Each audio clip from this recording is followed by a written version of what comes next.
بسم اللہ الرحمن الرحیم۔ معزز سامعین، السلام علیکم ورحمۃ اللہ وبرکاتہ۔ 15 شعبان کے بارے میں بھائیوں نے سوال کیا ہے کہ اس رات کی فضیلت کے بارے میں، تو اس میں علماء کرام کی دو رائے ہیں۔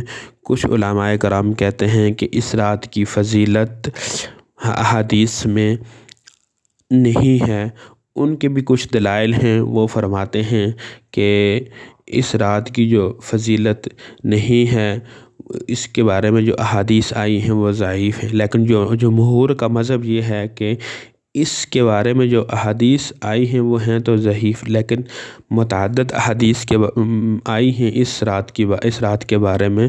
تو اس رات میں عبادت کرنا باعث شرف ہے، اس رات کی فضیلت ہے۔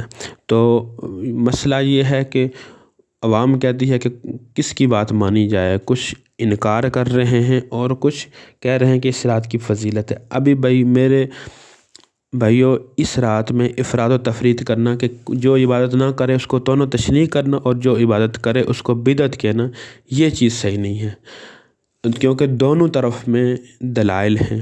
تو عوام کے لیے یہ ہے کہ آپ اللہ تعالیٰ کے سامنے گڑ گڑائیں، عوام جمہور کے مذہب کو فالو کریں، اللہ تعالیٰ اس رات کی فضیلت ہے، اللہ تعالیٰ کے سامنے اس رات عبادت کریں۔ لیکن عبادت کا طریقہ کار کیا ہے؟ 2-3 باتیں میں آپ کو بتانے لگا ہوں۔ پہلی بات تو یہ چیز کہ چراغاں کرنا، بتیاں جلانا، یہ شریعت میں اس چیز کا کوئی ثبوت نہیں ہے، یہ جائز نہیں ہے۔ دوسری بات یہ ہے کہ خاص قسم کے کھانے پکانا یا کھانوں کی تقسیم کرنا، یہ بھی کسی احادیث سے ثابت نہیں ہے، یہ بھی صحیح نہیں عمل ہے۔ اصل نفلی عبادت میں یہ چیز ہوتی ہے کہ وہ انفرادیت ہوتی ہے۔ جتھے بنا کر مسجدوں میں جانا یا کوئی خاص قسم کی نماز پڑھنا، اس میں کہنا کہ پہلی رکعت میں سورہ فاتحہ کے بعد یہ سورت پڑھی جائے، دوسری رکعت میں یہ سورت پڑھی جائے، تو یہ چیز بھی صحیح نہیں ہے۔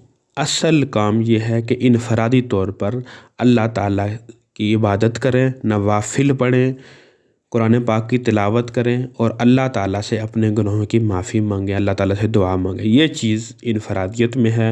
نبی اکرم صلی اللہ علیہ وسلم کے بارے میں جو حدیث آئی ہے، وہ بھی رات کو اکیلے میں اٹھ کر گئے تھے، اللہ تعالیٰ کی عبادت کی تھی۔ جو حدیث مشہور حدیث ہے کہ حضرت عائشہ صدیقہ رضی اللہ تعالیٰ عنہ نے دیکھا کہ نبی اکرم صلی اللہ علیہ وسلم نہیں ہے، وہ جنت البقیع کی، پھر انہوں نے دیکھا وہ تو جنت البقیع کی طرف گئی۔ مطلب یہ جو حدیث مشہور ہے اس کے بارے میں بھی انفرادیت ہے اور یہ بھی ہے کہ اکیلے میں۔ تو ہمیں بھی اسی چیز کو فالو کرنا چاہیے کہ اکیلے میں اللہ تعالیٰ کی عبادت کرنی چاہیے اور اپنے گناہوں کی معافی مانگنی چاہیے۔ اللہ تعالیٰ ہم سب کو عمل کرنے کی توفیق عطا فرمائے۔